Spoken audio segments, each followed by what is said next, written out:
This is a great place to start if you're feeling overwhelmed, or you're putting too much pressure on yourself, or you're feeling like you're just not the type of person who would do this or who should do this. You are the type of person who should do this, and this is going to open up your mind to all of the inner thoughts that you're having, and it's going to capture it, put it in a place where you can come back to it later. I have this idea that I want to be a little more thoughtful and intentional about keeping track of my ideas and keeping track of just things that I find that are interesting.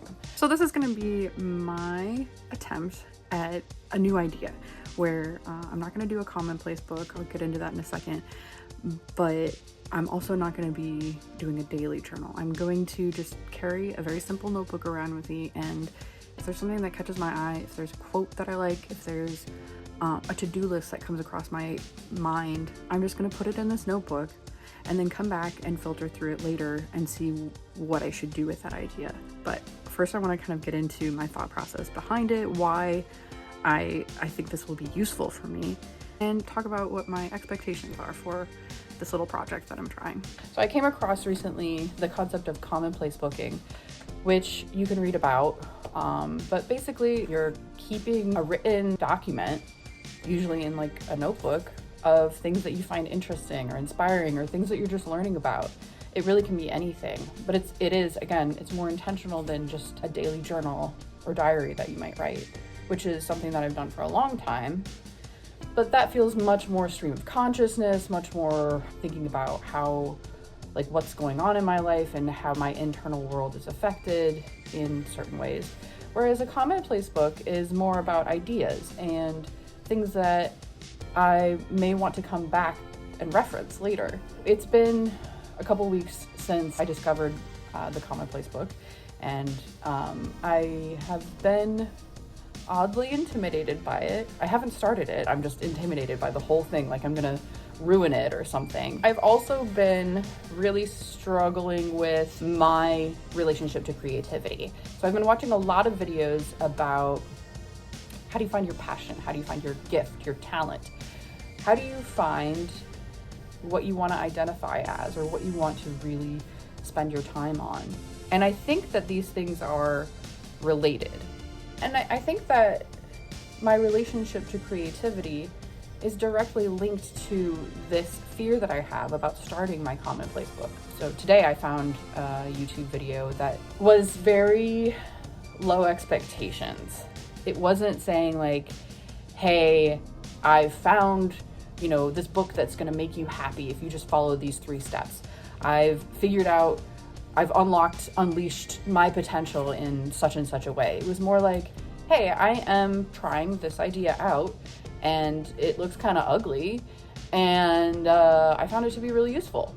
So I have been watching, similar videos like that with respect to sketchbooks specifically. But this is more along the lines of commonplace booking, and it's kind of like right up my alley. So this video was really inspiring to me because it was low stakes, and I thought she did a 30-day, what she called experiment, where she kept a notebook and just wrote down to-do lists, different things, and any thought that came into her mind, and just put it in a list. And then later she would go through and decide, okay, is this something that I'm gonna put in my commonplace book? Is this something that I'm gonna use in, such and such different activity that she had? Or is it just a to-do and can I cross it off? And then when the whole page has been filtered, every idea has been handled in some way, then she just wrote done at the top of the book. So I'm going to try the same thing. I'm not going to do it for 30 days because those kinds of things really also intimidate me. Again, this is like me just trying to bring down the pressure. And I really want to find a notebook that's like exactly this size, but that is already set up. So this is, a planner that I would have to work around. I'd have to like paste in a page unless I wanted to write on top of those. I'm not going to do that. I'm going to find a proper notebook with lines in it. So I'm gonna find something that's like this, that's, it costs $1.50 or something, is around this size, is not too many pages, and isn't so big. Like, I'm gonna just carry it around with me as I carry my phone, and we're gonna see how that goes. And I'm going to document it as much as I feel comfortable. I think today is day 3 of using this new notebook system, and I'm really liking it. It's kind of exactly what I was looking for, a way to lower the pressure on commonplace booking and even journaling in general. And I've found a couple of patterns. So first of all, I got this notebook, I think for $1. It is extremely flimsy and it's got thin lined pages. And I thought, well, I'm going to throw everything away on this, so it's not that big of a deal. After one day, I realized that I don't actually like the flimsy paper. It's hard to write in. So when you write in it, it like bends the whole thing, but the system is great. So as far as patterns go, there's a lot of to-do things that come up. I end up doing like a lot of little doodles and like boxes and stuff. And even that is something that I think I always felt like I had to have permission to do doodling, or it had to be on something that no one would ever see. Like, I think I've had this block in my head for a very long time that each activity needs its own separate journal or its own separate place. So this is just a mix. It's, I might take some stuff and put it into a commonplace book. I may take some things and put them into my journal. I don't know. I actually really have been thinking that I want to cut things out of here and paste them into my journal. But yeah, so there's a lot of to-do items in here, and I have kind of developed little systems for myself. So if it's just a to-do item that's on my mind that I need to get done at some point, I just do a little dash for it.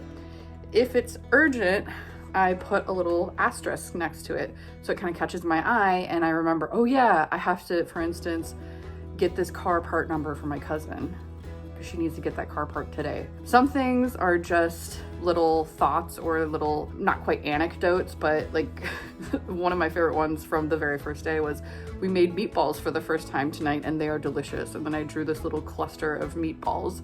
And I think it's really cute. And there's a lot of notes about what this notebook is for. And I think it's helping me develop my feelings and my thoughts towards this exercise and what it is turning into. But overall, it's been great. I've found myself picking this up to write any thought that comes to mind. For instance, I'm writing about my feelings on the writing style of a book I'm reading right now and comparing it to, so it's a nonfiction book about basically child labor in the Congo. It's called Cobalt Red. This is the type of book, I love nonfiction books and I love depressing stories. But I haven't been liking this book as much as I like my favorite author, Jon Krakauer. And I was kind of trying to parse out what exactly is different between this author, who's a great author.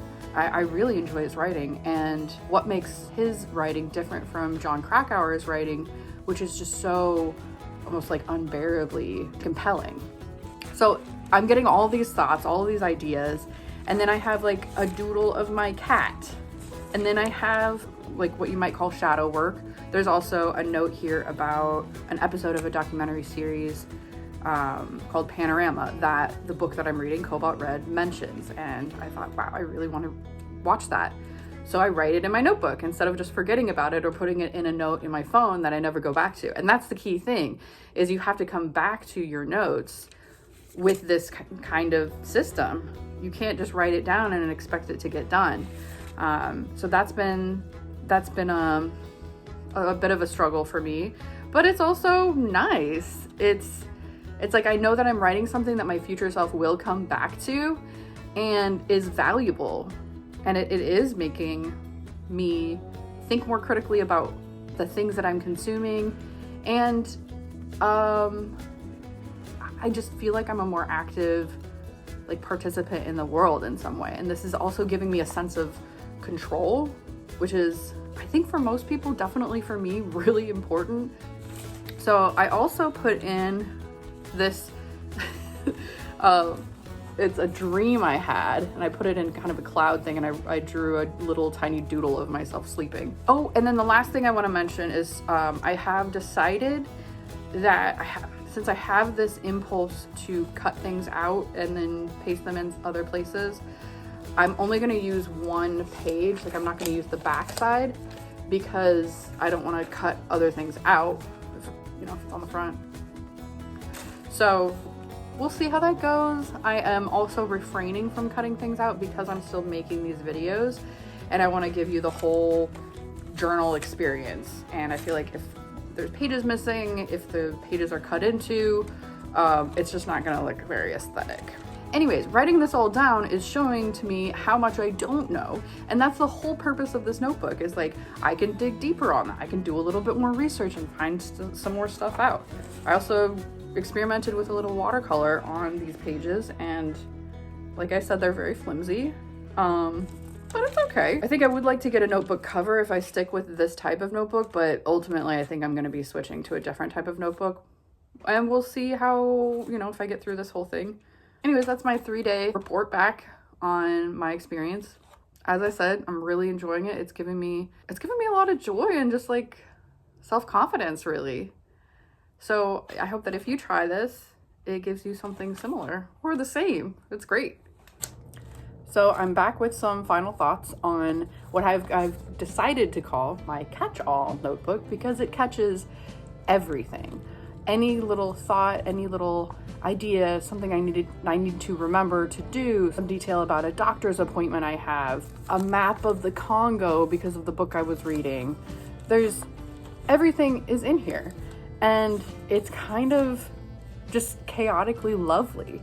There's lists for the grocery store, there's quotes, there are random thoughts that I had, and I had a couple of people who were interested in doing The Artist's Way, which is a book that you should look up if you're an artist. I bought the book probably 4 years ago, and I have started it and gotten through chapter 1, maybe chapter 2 several times, but I've never gone through the whole thing. And again, I think that has a lot to do with this pressure that I put on myself for creative things, which is kind of ironic because the book is supposed to help you kind of push through creative blocks and keep creating. Anyways, there are a number of friends of mine that just happened to, at the beginning of the year, say that they wanted to start doing The Artist's Way.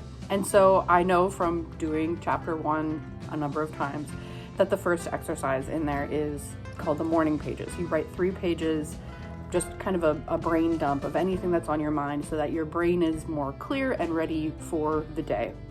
And I've always hated morning pages. It feels like a chore. It feels like I'm just trying to get to that goal of 3 pages. So I decided to do it in this very tiny notebook. That way, when you have 3 pages done, it's not even a full, 8 by 11 inch page. And that really helped with the pressure of that particular task. And it also helped me realize what the morning pages are for. And it's not about just a chore. It's not just something to check off. It's really to kind of give your mind the space to explore a little, which brings me kind of to the whole goal of this exercise for me of creating this catch-all notebook and trying it out for a couple of weeks, which is to bring a sense of exploration and curiosity to my own creative process. And I think with that goal in mind, I have been extremely successful with this notebook. It is, like I said, messy, chaotic. There is everything in this notebook. And I love it. I think it's so beautiful and such a little piece of the pie that is my entire life. Another goal that I had was to release some of the pressure I have specifically with starting Commonplace Booking.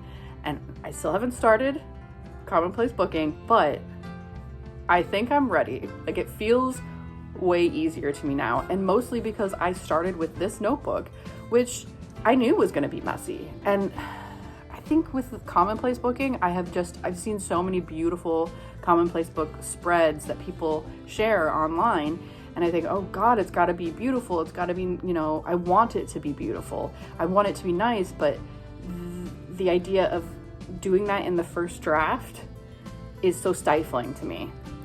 So doing this notebook, my catch-all notebook, has released me from the need for it to be kind of stereotypically, traditionally beautiful, because this is the messiest that my thoughts will get is the catch-all notebook, and I still find it extremely valuable and beautiful in its own right. And trying this out with my catch-all notebook gives me permission to really put anything and everything into my notebook and see that there were no negative consequences. It felt like such a risk to me to put everything into it and not have any kind of filter, to just write it down or draw it.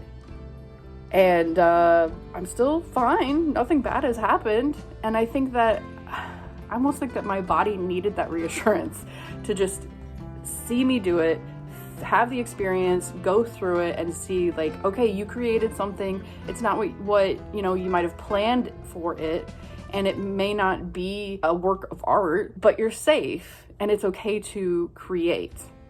Now this might seem really basic to some people, but this is what I've needed.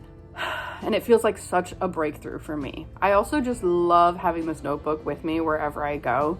I love it even more than my phone. And I've even noticed that I tend to pick up this notebook more often than I pick up my phone now, which is great. It makes me feel like the ratio of content consumption to creation is becoming more balanced, which is a really good feeling. It makes me feel less anxiety and just calmer and more confident in myself and my ideas. So that's kind of like an extra little bonus. So overall, this was a very, very positive experience for me.